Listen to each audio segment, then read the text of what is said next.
마을미디어 과천별별 TV 우리 동네 시의원 누가 나오지? 시의원 탐구생활 프로젝트 지금 오늘 바로 시작합니다. 첫 번째 초대에 응해주신 우리 동네 시의원 후보는 바로 박주리 후보인데요. 그럼 직접 후보님 소개를 들어보도록 하겠습니다. 박주리 후보님 안녕하세요. 안녕하세요. 네네. 첫 번째 손님으로 오셨는데 네. 좀 많이 긴장되시죠? 네, 가슴이 터질 것 같습니다. 네. 좀 많이 응원적이 이렇게 구독하고 좀 들어와서 링크 좀 많이 퍼뜨리셨어요? 네, 홍보는 했는데 또 제가 이게 조심스러운 게 네네네. 방송은 또 초짜다 보니까 네네. 이게 실수하면 어쩌지 이래서 약간 소심하게 홍보를 하고 왔습니다. 네. 말씀드렸듯이 본선거 운동 기간에만 네. 이제 올라와 있을 거고 네. 그리고 아마 이 라이브다 보니까 다들 네. 많이 좀 긴장했나 보다라고 네. 생각해 주실 거라고. 양해해 주시면 감사하겠습니다. 네, 좋습니다. 좀 직접 한번 소개를 한번 해주시겠어요? 네, 저는 이번에 과천시의회 의원 선거 부림동, 가련동, 문원동에 출마한 박주리입니다. 저는 이번에 과천 정치를 젊게 만들겠다라는 슬로건으로 똑소리 박주리라는 이름으로 출마를 해서 열심히 선거운동을 하고 있고요. 실제로 나이만 젊은 그런 생물학적인 나이가 젊은 그런 의미가 아니라 정말로 정치가 발로 뛰고 그다음에 시민의 민의를 잘 받을 수 있는 그런 젊은 정치를 하겠다라는 의미를 담아서 그리고 실제로 그렇게 할 거고요. 네, 그렇게 열심히 뛰고 있습니다. 일단 오프닝 멘트 많이 준비해 오셨네요. 네, 똑소리 나는 박주리 후보 오셨습니다. 네. 이제 본선거 운동 이제 3일차 네. 되셨는데 지금 네. 어떠세요, 상태가? 네, 이게 본선거 운동이 시작되니까 정말 초인적인 힘이 생기는구나. 그러니까 이게 불가능한 스케줄이 진행이 되고 있다라고 생각이 되고요. 그런데 또 그만큼 길거리에서 정말로 응원을 많이 보내주고 계세요. 그래서 앉아도 지치지 않는 그런 신기한 상태를 경험하고 있습니다. 네. 좀 하이 텐션 상태를 지금 맞습니다. 느끼시고 계실 것 네. 같은데. 예. 아마 선거 후보는 이제 처음이시겠지만 그래도 선거 네. 캠프나 이런 건 경험해 보셨잖아요. 지난 대선 때 제가 그 당시에 만삭인 상태로 네, 남다른 연설태교를 하면서 네네. 네, 캠프에서 해봤었습니다. 그렇군요. 그렇게 선거 캠프를 옆에서 보는 것과 이렇게 네. 직접 후보로 해보는 거랑 어떤 정도로 갭의 차이가 있던가요? 비교가 안 되더라고요. 네. 네. 그러니까 제가 돕는 거는 제가 항상 조력자로서 열심히는 항상 하는 사람이었기 때문에 전혀 부담이 없고 그리고 뭐 남들보다 더 하거나 이런 거에 스트레스를 전혀 안 받는 사람이어서 그랬는데 이번에 제가 막상 주인공이 돼서 해보니까 저를 위해서 마음을 쏟아주시는 분들이 너무너무 많으신 거예요. 그래서 이게 박주리 한 사람을 위한 선거가 아니구나. 이 많은 사람들의 마음을 받아서 정말 책임감 있게 끝까지 최선의 결과를 만들어야 되고 그 이후에도 이분들을 실망시키지 않는 의정활동을 해야겠구나라고 매일 다짐하고 있습니다. 네, 그렇죠. 오늘 이제 각 후보당 20분간 인터뷰가 진행됩니다. 중간에 이제 댓글로 후보에게 질문하고 싶으신 거나 응원의 메시지나 언제든지 가능하고요. 제가 시간이 나는 대로 댓글도 읽어드릴 수 있도록 시간을 마련해 보도록 하겠습니다. 후보는 소개했는데 생각해보니까 제가 제 소개를 안 했네요. 네. 사회자분의 소개 부탁드리겠습니다.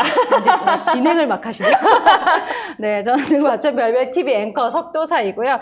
과천별별 극장에서 감독 일을 하고 있고 또 지역에서 꿈의 학교라고 아이들도 가르치고 있고 저에 대해서 궁금하신 분들도 계실 것 같아서 잠깐 소개를 해드렸습니다. 그러면 본격적인 질문으로 한번 들어가 볼게요.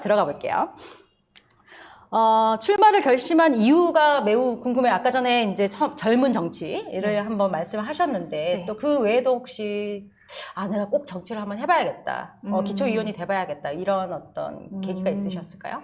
그러니까 제가 원래도 정치에는 그냥 관심이 많은 편이었어요. 그러니까 조선시대 같은 그런 왕정 국가는 왕 한 사람 똑똑하면 되지만 민주주의는 사실 각 시민이 다 왕이나 다름없기 때문에 시민이 똑똑해야 나라가 잘 굴러간다라고 생각을 해서 항상 정치에 관심을 갖고 뭐 필요하면 공부도 하고 이렇게 지내다 보니까 결심을 어떤 순간에 했다라기보다는 그냥 자연스럽게 그렇게 마음이 생겼던 것 같고, 저는 좀 이렇게 말씀드리면 좀 이상하게 보실 것 같긴 한데 제가 좀 특이해서요. 네네네. 최근에 아이를 출산했는데 임신을 하면서 오히려 정치를 해야겠구나라는 마음이 강해졌어요. 그러니까 임신을 하고 나니까 세상을 바라보는 눈이 좀 달라지더라고요. 좀 더 이렇게 폭넓게 보게 되고 책임감도 더 강해지고.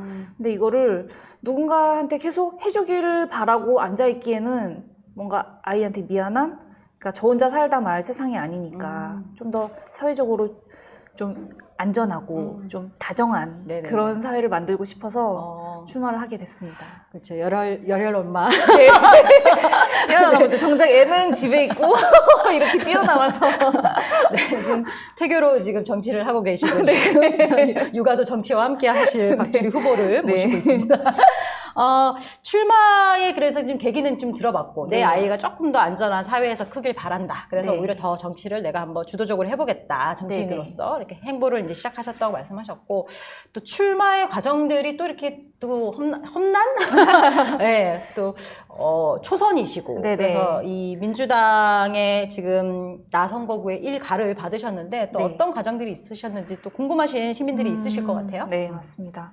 사실 최근에 이번에 민주당이 많이 혼을 나고 있습니다. 실제로 많은 국민들이 힘을 몰아줬고 했는데 그거에 부응하지 못했던 것들이 있어서 많이 실망을 하시고 등 돌리실 분들이 많이 있으셔서 우리 민주당이 개혁하고 혁신하겠다 하는 말씀을 드리기 위해서 좀 기존의 정치인들보다는 새롭게 현장에서 열심히 뛸 그런 청년이자 여성이자 또 역량을 갖춘 신인들 위주로 많이 했습니다. 네, 그래서 그런 약간의 이제 조건에 완전히 부합한 네. 여성이고 네. 청년이고 초선이고 신인이고. 네. 그래서 기존에는 청년 그 출마자들이 있었지만 약간 구색 맞추기 형식으로 뭐 나번이나 뭐 다번이나 이런 당선이 거의 불가능한 그런 데에 우리는 그래도 청년 공천했어 이런 느낌으로 많이 했었다면 이번에는 정말로 당선돼서 열심히 해봐라 라는 뜻으로 그래서 그 경력이 있으신 분들을 오히려 나번에 배치를 하고 이런 식으로 민주당이 공천을 했습니다. 그런 다른 과정이, 지역들도 그런 과정이 있었군요. 그래서 약간 궁금증이 좀 풀렸어요. 그러면 대표 공약? 사실은 또 이거 너무 어려운 문제라고 생각이 들고 사실은 또 시의원이 어떤 공약보다는 사실은 시의원 역할은 이제 어떻게 보면 시정을 감시하는 맞습니다. 그런 역할들이긴 한데 그래도 약간 어떤 방향성을 갖고 있는지는 궁금하실 것 같아요. 많은 시민들이 어떤 이제 구상, 꿈, 고민들이 있으신지. 제가 간호사 출신입니다. 그래서 건강관리나 이런 것들에 관심이 많아서 이번에 제가 의회에 들어가면 보건과 관련된 시민들의 복지를 많이 잘 챙겨드리고 싶은데 제가 현장에서 정말 많이 듣는 게 그리고 제가 간호사로서 일을 했을 때도 간병비에 대한 부담이 정말 크다. 그래서 이런 게 보험으로도 사실 국민건강보험으로 이게 보전이 안 되니까 다 사비로 해야 되는 그런 부분이 있어서 그런 거에 대해서 혹시 시에서 지원을 해주면 좋겠다라는 의견을 정말 많이 들었고 저도 깊이 공감해서 이 부분에 대해서 조금 정책을 가져가겠다라는 마음이 있고요.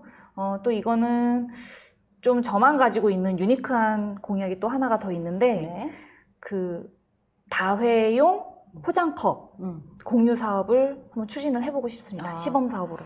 사실 최근에 됐다가 다시 내려온 그 안 아닌가요, 그게? 그러니까 모든 이제 일회용 컵, 다회용 컵을 준비했다가 다시 또 안 한다고 했다가 막 그랬던 것 같은데. 그런데 아마 코로나 시국을 많이 거치고 하면서 이거에 대한 감수성이 더 많이 올라갔을 거라고 생각이 되고요. 그다음에 2025년이 되면은 수도권 매립지도 이제 사용 계약이 끝나게 됩니다. 그런다라고 했을 때 우리 과천시에서도 정말로 쓰레기를 줄이기 위한 노력이 필요한데 이거를 막연히 시민들의 책임으로 돌릴 수는 없는 거고 시 차원에서도 적극적으로 하는 활동이 필요하다고 생각되는데 다시 시민들의 호응을 얻어서 할 수 있을 것이라 생각이 됩니다. 환경도 관심을 많이 약간 이제 정책 중에 하나인가 봐요, 그죠? 그래서 말씀하신 게 이제 간병, 그래서 보건 쪽, 보건과 복지 쪽 말씀하셨고 환경을 좀 생각해보자라고 말씀하셨는데 혹시 뭐 하나 더 꼭 하고 싶은 말씀도 있으실까요? 하나 더 하고 싶은 말씀은 제가 정치인이라면 이런 사회적인 책임을 더 많이 가져가야 된다라고 생각을 하는데 지금 시민의 선택을 받겠다고 나왔는데 제가 사회적인 책임을 다하지 않는 것은 직무유기 아닌가라는 생각을 하고 있습니다. 근데 그럼에도 불구하고 선거철이다 보니까 어쩔 수 없이 부끄럽지만 명함을 계속 뿌리게 되고요. 네, 뭐 현수막도 계속 걸게 되고요. 이런 거에 대한 죄송한 마음, 부끄러운 마음 이런 게 있습니다. 그래서 이게 완전히 상쇄되지는 않지만 제가 선거운동으로 플로깅 활동을 하고 있어요. 그래서 매일매일 과천시 곳곳을 돌아다니면서 쓰레기를 줍고 그 쓰레기를 주울 때는 저희가 절대로 뭐 선거 유세라든지 이런 걸 하지 않고 정말 진정성을 담아서 제가 발로 뛰고 실천하는 시의원이다라는 모습을 보여드리기 위해서 열심히 한낮에 떼약볕을 맞으면 쓰레기를 열심히 줍고 있습니다. 네. 아, 사실 되게 이제 친환경 도시고 약간 되게 네. 환경 도시로 유명한 이제 그러니까요. 도시거든요, 과천이. 네. 예. 근데 이제 현수막 갈 때마다 지금 죄감을 네, 마음이 너무 네. 아프고. 근데, 맞아요. 예. 네. 선거법이 너무 이렇게 생각보다 되게 약간 젊은 정치를 이제 외치실 거니까 네. 이번에 이제 선거법을 이렇게 보시면서 네. 아직까지 다 숙지가 안 된 것도 맞습니다. 있겠지만 이렇게밖에 선거운동을 할 수 없나? 뭐 이런 거 좀 약간 이건 난감하다, 힘들다 네. 이런 점도 있었을까요? 난감하다 힘들다기보다는 이거 계속 환경 얘기를 좀 하게 되는데 그 선거 운동복을 맞추는데 네네. 팔토시를 저는 일부러 제 이름을 새기지 않았어요. 왜냐면 제 이름을 새기면 선거 운동원들이 나중에 그거 그냥 버릴 거잖아요. 그렇죠, 그렇죠. 박줄이 써 있는 걸 왜 하겠어요? 저도 부끄러워서 안 할 것 같고요. 팬클럽이 생겼으니까. 그래서 이름을 새기지 않고 그냥 민자로 해서 선거 운동을 하고 있어요. 근데 이름을 새기지 않았다는 이유로 선거비 보전이 안 되더라고요. 그쵸, 저는 다른 맞아요. 후보들은 다 선거비 보전이 되는데 네. 그래서 이거는 오히려 자원을 계속 쓰겠다라는 취지로 저는 하지 않았으나 오히려 다른 후보들보다 불이익을 받는구나라는 차원에서 봤을 때 조금 속상한 마음이 들었습니다. 그래서 이런 거는 좀 개정이 돼야 되지 않나? 자원을 계속 쓸 수 있는 방향으로 유도를 해야 되지 않나? 이런 생각을 해봤습니다. 워낙 선거법이 예전에 한 20년 전에 만들어진 네, 법이라서 네. 좀 그런 것도 없지 않아 있는 네. 것 같은데 그래도 좀 원래도 많이 바뀐 것도 있더라고. 그 뭐지? 맞습니다. 운동원 비용도 조금 올랐고 네, 네. 처음인 것 같아요. 네, 처음 네. 올랐고 또 혹시 뭐 기타금 이런 것도 좀 네, 네. 변화가 있었나요? 네. 그 선거 비용이 그 상한액이 정해져 있는데 대체로는 상한액을 다 채워서 왜냐면 홍보에 어쨌든 제한된 시간에 최대한의 홍보를 해야 되니까 그렇죠. 그런 편이기는 한데 그게 100% 자비로 하다 보면 선배님들로부터 들은 말인데 본전 생각이 난다고 합니다. 그러니까 일을 시작도 하기 전에 내 돈을 엄청 많이 쓰고 나면 나쁜 유혹들이 왔을 때 자꾸 마음이 이렇게 흔들리는 그런 점이 있어서 이번에 후원회 제도가 시의원들에게도 처음으로 풀렸어요. 그래서 그쵸. 네, 그래서 정말로 역량이 있고 시민들의 많은 지지를 받는 정치인들은 돈 걱정 없이 시민들이 보내주신 마음으로 선거운동 열심히 하고 그런 정신으로 시의정 활동도 깨끗하게 할 수 있는 그런 제도적 발판이 마련되어서 굉장히 기쁘게 생각하고요. 저도 후원회를 만들 예정입니다. 많은 성원과 관심 부탁드리겠습니다. 후원회 만드는 것도 되게 힘든다고. 너무 힘이 듭니다. 그렇죠. 이렇게 남의 돈을 받기가 쉽지 않은데 행정이 워낙 힘드니까 그죠? 네. 그렇죠. 근데 지금 이제 시의원은 사실은 후보들이 좀 많고 네. 나선거구는 지금 5명인가요? 5명입니다. 5명. 네. 그렇죠. 5명이어서 사실은 이게 15%를 받으면 전액 보존을 알고 있는데 맞습니다. 그렇지 않으면 또 네네. 보존을 못 보고 과천시는 지금 시장 후보가 2분이신데 네. 2분밖에 안 계시니까 2분은 네. 다 보존을 받으실 거고 네. 사실은 이 선거도 세금으로 이루어진다고 생각하는 맞아요. 거를 시민들 잘 맞아요. 모르시는 분들이 맞아요. 많더라고요. 네, 맞습니다. 그래서 저도 그런 단어가 생소하기도 했고 보통 분들은 모르신다고 생각이 네네. 들 것 같아요. 네. 맞아요. 그래서 선거 비용 사실은 어떻게 지금 근데 선거 비용은 저는 네. 아직은 후원회가 개설이 안 됐으니까 자비로 하고 있는데 이게 저는 사실 4,500이라고 해서 이거를 다 쓰는 게 제 마음이 너무 죄송한 거예요. 우리 시민들의 세금을 내가 정치를 도전하는 사람이 나를 위해서 이렇게 펑펑 써도 되나? 이런 마음이 들어서 저는 자원을 쓰는 거는 사실 좀 최소화해서 하고 있고요. 그다음에 네네. 대신에 온라인 홍보 활동이나 아니면 제가 차라리 몸으로 더 뛸 수 있는 거를 극대화해서 잠을 안 자고 저런. 네, 시간을 투입해서 온라인으로 열심히 이런 돈이 안 들지만 네네네. 자원도 안 드는 그런 것들은 정말 최선을 다해서 시민들의 세금을 허투루 쓰지 않겠다라는 마음으로 하고 있습니다. 그것도 되게 그 약간 친환경적인 말씀이시기도 한데 또 어떻게 네. 보면 결국은 정책은 예산이 다 만들어내는 거라서 무조건 네. 이렇게 아낀다라고 되는 것도 아닌 거잖아요. 아, 어떻게 네, 보면, 그렇죠. 예, 잘 써야 되는 거잖아요. 네. 예. 그래서 혹시 지금 아직 여러분들은 시민들은 공무원을 못 받아보셨지만 네. 저는 좀 후보님한테 미리 조금 궁금해서 조금 받아봤는데 예. 혹시 어떤 게 궁금하세요? 네, 이것 중에서, 그래도 예산을 요런 데는 써야지. 네. 뭐 이런 것들이 아까 전에 이제 간병비 이런 거 말씀하셨는데, 그 네. 간병비 말고도 혹시 좀 소개하고 싶은, 이런 걸 좀 한번 꼭 과천시에 한번 도입을 해봤으면 좋겠다. 뭐 이런 게 좀 더 있을까요? 지금 약간 버스 노선도 조금 더 개설해본다고 말씀하셨고, 네네네. 예. 그게 굉장히 중요하다라고 생각이 되고요. 특히나 뭐 지정타 같은 그런 동네는 정말로 버스 노선 이런 게 많이 열악해가지고 그쵸. 실제로 너무 어렵다 힘들다 이런 말씀을 많이 듣고 있어서 맞아요. 그런 쪽에는 네. 네네. 그리고 점점 이게 대중교통이 많이 활성화되어야 이제 탄소 배출이라든지 이런 차원에서도 많이 도움이 되는 부분이기 때문에 네. 게다가 나선거구시니까 저도 나선거구에 살고 있거든요. 잘 부탁드리겠습니다. 그러니까 이게 문원동에서 내려오는 버스 많은데 이게 올라가는 버스가 너무 그러니까요. 없어가지고 네. 이게 특히나 동네를... 네, 문원동은 네. 또 밤에 버스가 일찍 끊기기 때문에 그거에 대한 애로사항 정말 많이 청취하고 있습니다. 네. 맞아요. 예. 뭔가 좀 돈을 예산을 확실하게 좀 쓸 수 있는 곳에는 좀 잘 써야 될 것 같다는 생각이 맞습니다. 여전히 네. 듭니다. 네. 게다가 이제 과천시가 예산이 많이 늘어나고 있거든요. 네. 그래서 예산을 어떻게 똑소리 나게 네. 쓸 수 있는 방법이 좀 필요하지 않을까 싶습니다. 시간이 이제 3분밖에 안 남았어요. 3분밖에 안 남았는데 그럼 다시 한번 질문으로 돌아가서 그럼 당선이 만약에 됐다. 네. 됐다면 어떤 방법으로 시민들과 소통하실지 사실은 이 소통이 가장 좀 항상 늘 중요하다고 하고 가장 네. 어렵다고도 하는데 네. 혹시 계획이 있으신지? 일단 제가 공약집에도 그러니까 공보물에도 넣었지만 찾아가는 시의원 컨셉으로 일단 제 의정 활동을 굉장히 적극적으로 SNS를 통해서 매월 달달이 보고를 드릴 거고요. 그러니까 저의 SNS를 많이 팔로우 해주시면은 박주리를 감시하실 수가 있습니다. 네. 뭐 어떻게 찾아야 되나요? 더불어민주당 박주리를 검색해 주시면 페이스북에서 보실 수 있고요. 더불어민주당 네. 박주리 네. 후보를 인스타그램 네. 혹은 페이스북에서 검색해 검색해 주시면 된다고 합니다. 그리고 또 저의 개인적인 공약으로 임기 동안 4년 동안 100회의 시민 만남을 추진하겠다. 그러니까 100회가 좀 상징적인 숫자로 이해해 주시면 될 것 같은데요. 다양한 형식으로 간담이든 1대1 면담이든 계속해서 시민분들을 적극적으로 제가 찾아가서 의견을 듣고 의정활동에 반영하고 하는 프로세스를 진행을 할 거고요. 네.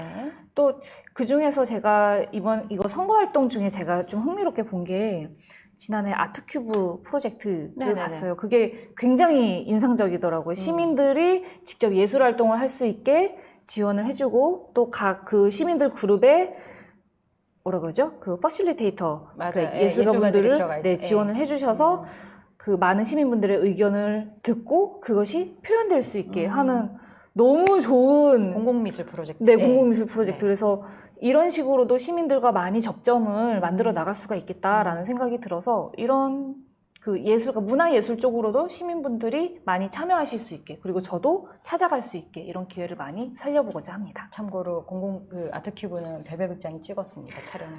어쩐지 탁월하다 했습니다. 좋습니다. 이제 사실은 근데 이제 더불어민주당 후보이시니까 네. 시민들이 또 그런 게 궁금할 거예요. 어쨌든 이제 중앙 정당이 있고 지역 네. 정치가 있는데 네. 약간 내가 후보로서 지역에서의 소리와 중앙에서 내려오는 소리가 좀 이렇게 충돌이 있을 때, 맞습니다. 네, 그럴 네. 경우에는 어떻게 네. 대처하시고 네. 자 하는지. 이미 민주당은 보여드린 바가 있습니다. 지난번 8.4 대책으로 인해서 청사 유휴지 문제가 생겼을 때 네. 김종천 시장께서 30분 만에 반대 성명 내고 이게 사실 그게 정권 초기였고 집권 여당의 지자체장으로서 굉장히 부담스러운 것임에도 불구하고 과천 시민들의 마음이 그렇지 않다라는 거를 그 과천 토박이 김종선 씨가 잘 알고 있었기 때문에 바로 그렇게 행동을 했던 거였고요. 어떻게 보면 굉장히 찍힐 수 있고 미운털이 박힐 수도 있음에도 불구하고 시민들의 의견을 반영을 하기 위해서 최선을 다했었습니다. 음. 네, 그래서 중앙정치랑 지방정치는 결과적으로 다를 수밖에 없다라고 생각이 드는데 언제나 최우선은 시민의 의견, 시민들의 마음이 최우선이 돼야 된다라고 생각이 되고요. 그 전에 항상 다양한 시민들의 의견을 고루 듣는 그런 절차를 마련하는 게 또 우선되어야 되겠다라고 생각을 합니다. 혹시 마지막에 이제 거의 다 끝났는데, 네. 지금 댓글 중에서 뭐 이렇게 똑소리 많네요. 박주리 후보자 아자아자 화이팅 있고 학교 부족 문제도 꼭 챙겨주세요라고 맞습니다. 은기환 님이 또 네. 말씀 남겨주셨습니다. 네. 자, 요 얘기는 시간이 다 되었으므로 네. 숙제로 던져드리고, 네, 네네. 그거는 제가 임기 동안 또 열심히 챙기도록 하겠습니다. 알겠습니다. 기대해 주십시오. 네. 이제 후보의 만남은 여기서 끝나고요. 이제 동네에서 이렇게 만나시면 이제 인사 서로 잘 나눠주시고 아마 마스크 벗은 모습은 이게 쉽지가 않을 거예요, 사실은. 맞습니다. 네, 그래서 이제 마스크 벗으신 이제 후보도 오늘 계속 이제 리플레이에서 보시면 좋겠습니다. 혹시 마지막 영상 이제 저희가 이제 하나 틀어드릴 건데 어떤 영상일까요? 제가 저뿐만 아니라 민주당에서 청년 후보들이 여럿 있었는데요. 함께 출마의 각오를 다지는 그런 영상을 촬영한 게 있습니다. 네네. 그거 틀어주시면 네네. 감사하겠습니다. 알겠습니다. 저는 8시 25분에 이주연 후보로 만나면서 다시 돌아오도록 하겠습니다. 감사합니다. 오늘 수고하셨어요. 감사합니다. 네.